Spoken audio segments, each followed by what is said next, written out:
কিছু দল আমাদের দেশে তৈরি হয়েছে, এই দলের নাম জীবনেও শুনি নাই কোনোদিন আগে। যেমন হিজবুত তাওহীদ, নাক দিয়া চাপ দিলে দুধ বেরি হয়, এরা আন্দোলন করতে আসছে।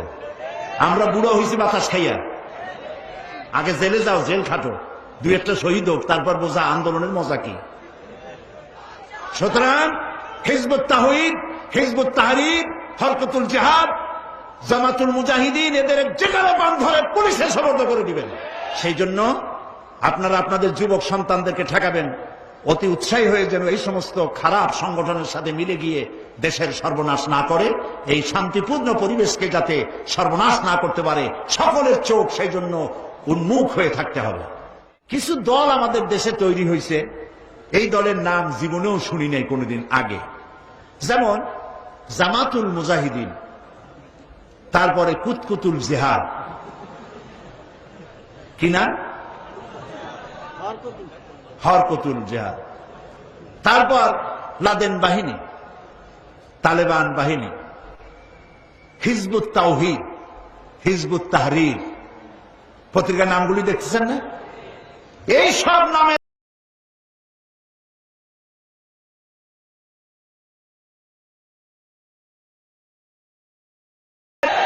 এদের গোষ্ঠী চিনি না, এরা ইসলামী আন্দোলন নয়, এরা এসেছে এই দেশে, এরা তৈরি হয়েছে ইসলামের পরিবেশকে, মুসলমানদের পরিবেশকে নষ্ট করে দেওয়ার জন্য।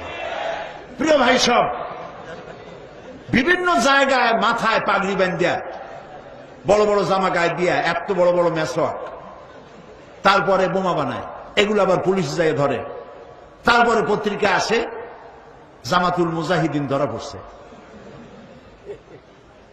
তাহলে আমাদের দেশটাকে একটা সন্ত্রাসী দেশ বানানো হলো তাদের উদ্দেশ্য, ঠিক কিনা? আমাদের দেশে কোনো সন্ত্রাসী নাই, আর কোন গোপন আন্দোলনে ইসলাম বিশ্বাস করে না।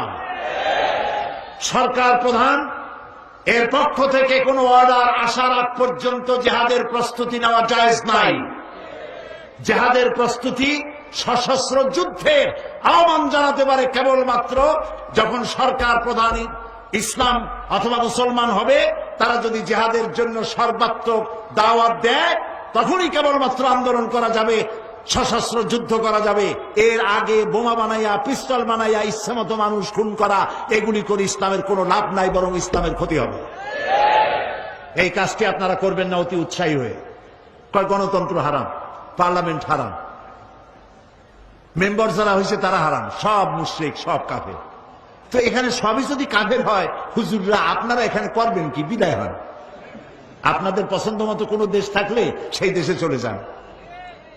গণতন্ত্র হারাম, আব্রাহাম লিঙ্কনের গণতন্ত্র আমরা বিশ্বাস করি না।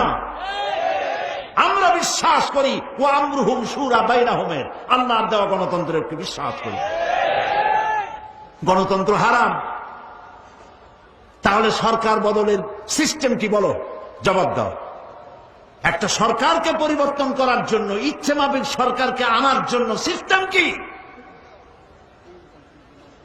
সুতরাং এই সমস্ত কথা বলে মানুষকে বিভ্রান্ত করার কোন যুক্তিপূর্ণ কারণ নাই।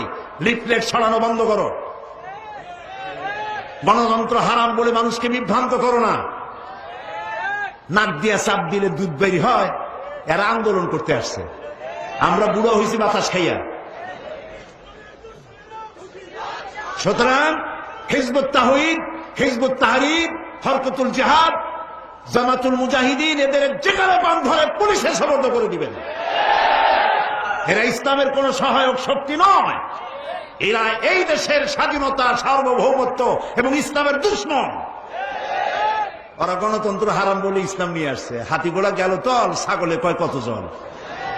আগে জেলে যাও, জেল খাটো, দুই একটা শহীদ হোক, তারপর বোঝা আন্দোলনের মজা কি। এত সহজ না।